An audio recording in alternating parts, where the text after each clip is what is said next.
John paced slowly and thoughtfully in his living room, just a few feet from where his wife, Ruth, sat reading a book.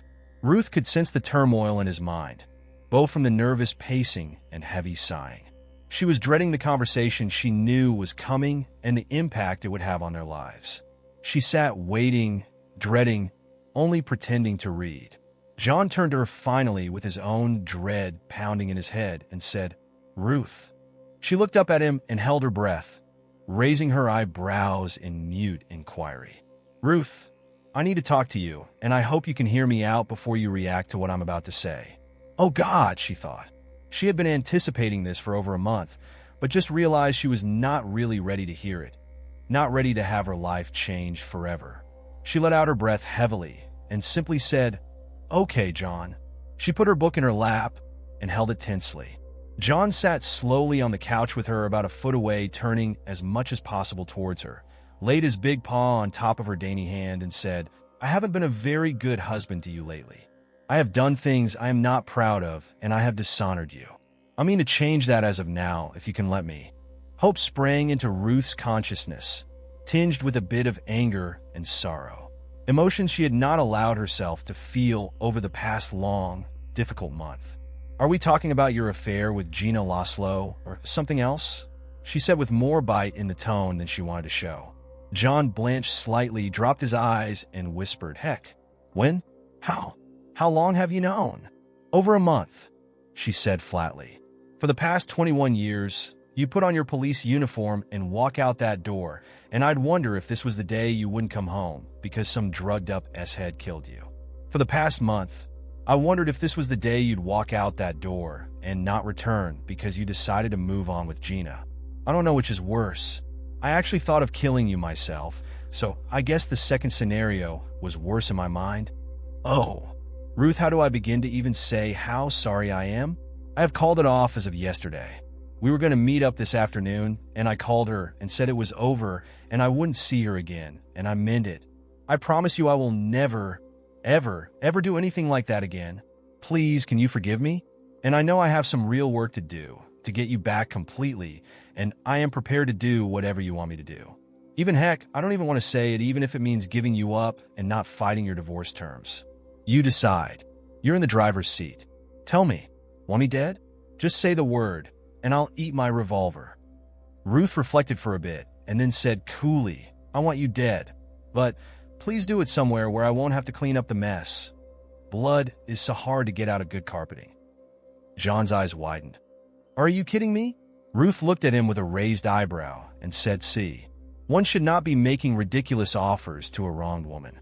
One might find oneself having to live up to promises one may not want to keep. No, dumbass, I don't want you to K yourself, but I am keeping the I might K you myself option open." Ruth extended her right hand and studied the back of it thoughtfully. "I do see diamonds in my near future. However," a wry smile crossed John's face. "Damn, she is amazing. Even under the worst of situations, she can find something to ease the tension and joke about it. I absolutely love this woman." As those thoughts ran through his head, his demeanor softened, but the guilt of his betrayal resounded with a thundering vengeance. How could he have done this to her, his love, his partner? Ruth suddenly got very serious, and her voice was low and hard. "John, for the past few weeks I have cried over you, got depressed because of you, hated you, been sick about you, grieved for us and me, and still, I love you. You a whole. How could you do this to me? To us, to me?" She was crying, no, sobbing now, and her small fist thumped on his chest. John pulled her close and held her as she sobbed. His eyes filled with tears, his body shaking with the force of his own emotion. He rocked her gently and kept repeating, "I am so sorry, so sorry."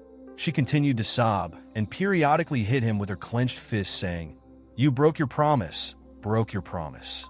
The minutes ticked by as they sobbed together, clinging to each other tightly for mutual support for perhaps the first time in several months. But they were in it together. Together they would find a way through this and come out on the other side.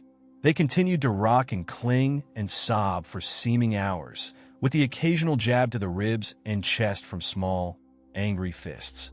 The road to them would prove to be long and rocky. Outbursts of rage, accusations, and name-calling were pretty common fare from Ruth.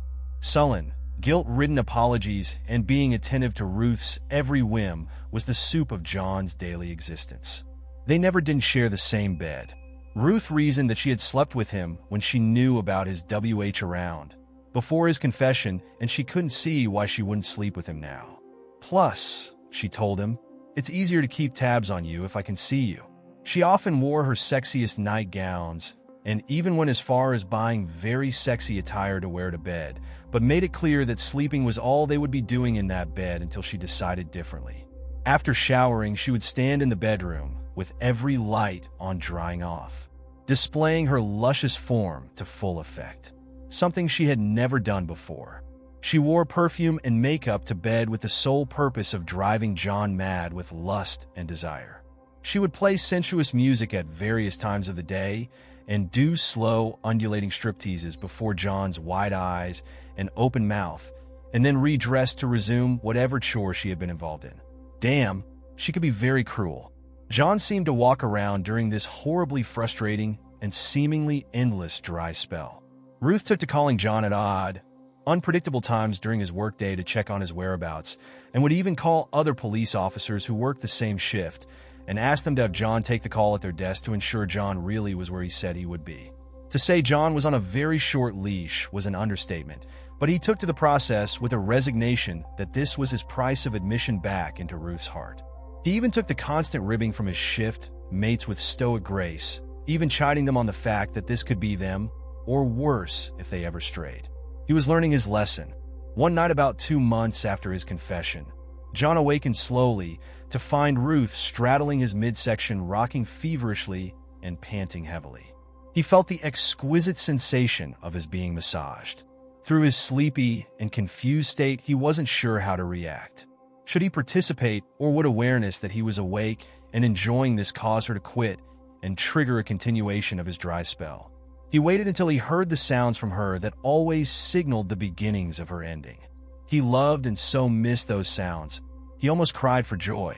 Once the squeals started, John sat up abruptly, Bear hugging her rib cage tightly.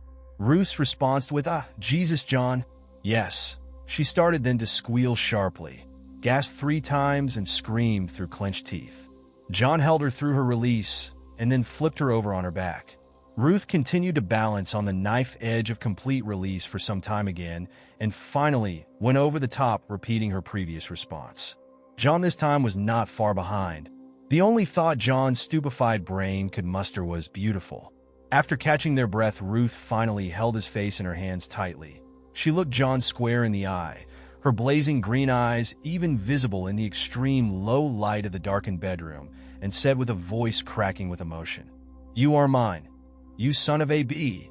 All mine, and don't you ever forget that again. If you ever cheat on me again, I will, I swear, nail your D to my bedpost and send the rest of you packing. Is that clear, you stupid bastard?" She hit both of his shoulders with her fists for punctuation. John slid his rough hand across the side of her dampened face, kissed her lips very gently, and whispered, Yes, my love. I am your always. I promise. Thank you. Oh heck, what a fool I was. Never again. I swear. They settled into a soft embrace in quiet thought of where they had been, what they nearly lost, and where their road would lead from here. John kissed the top of Ruth's head and stroked her back gently. This was heaven. He thanked all that he held sacred for this moment and what it foretold.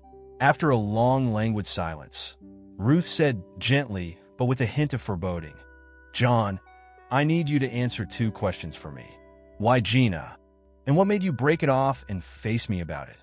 John flinched briefly, not wanting to disturb this precious moment and definitely not wanting to turn to that page of his memories that caused all the hurt and struggle they had just been through. He thought quietly for a long minute, then said softly, "Baby, I will tell you everything you want to know. I promise. The why Gina is pretty simple, I guess. She had been coming on to me for several months, dropping by the precinct to bring me lunch and just to talk. She always talked about how lonely and horny she was since Bill was killed, and how if I could help her out, she would really appreciate it. I guess she just decided since her love was gone, she should just go for anything, and I was anything. It was just too easy, and she fed my old ego something fierce. I felt sorry for her, really. She was becoming a regular badge bunny.